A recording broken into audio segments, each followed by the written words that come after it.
अर्जुनी तालुक्यातील भिवखिडकी येथे तब्बल 30 वर्षांपासून अखंडपणे सुरू असलेली बाहुला बाहुलीच्या लग्नाची अनोखी आणि सांस्कृतिक परंपरा यंदाही मोठ्या उत्साहात पार पडली। उन्हाळ्यातील विवाह सोहळ्यांचा हंगाम संपल्यानंतर गावात आयोजित करण्यात येणारा हा पारंपरिक सोहळा पाहण्यासाठी आणि नवदाम्पत्याला आशीर्वाद देण्यासाठी ग्रामस्थांनी मोठी गर्दी केली होती।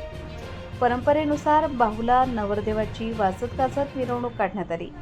ढोल ताशांच्या गजरात आणि जल्लोषपूर्ण वातावरणात नवरदेवाला मंडपात आणण्यात आले। त्यानंतर धार्मिक विधी आणि पारंपरिक रीतिरिवाजानुसार बाहुला व बाहुलीचा विवाह संपन्न करण्यात आला।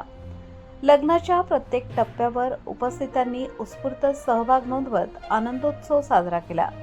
या आगळ्यावेगळ्या विवाह सोहळ्याला आशीर्वाद देण्यासाठी आणि परंपरेचे महत्त्व अधोरेखित करण्यासाठी अनेक मान्यवर उपस्थित होते।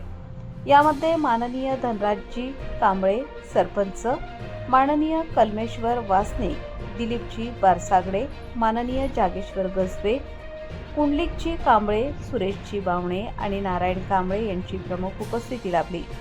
गावातील ज्येष्ठ नागरिक, महिला, युवक आणि लहान मुलांनी मोठ्या संख्येने उपस्थित राहून या अनोख्या सोहळ्याचा आनंद घेतला।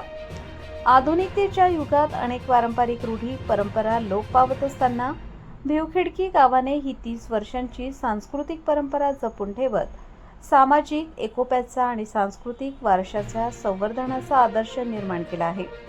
या अनोख्या विवाह सोहळ्यामुळे संपूर्ण गाव आनंद, उत्साह आणि सांस्कृतिक अभिमानाने भारावून गेले होते। भिवखिडकीची ही परंपरा आजही नव्या पिढीपर्यंत पोहोचत असून सांस्कृतिक ओळखीचे जिवंत प्रतीक ठरत आहे। आकाश नंदागवळी, गोंदिया, भंडारा जिल्हा प्रमुख।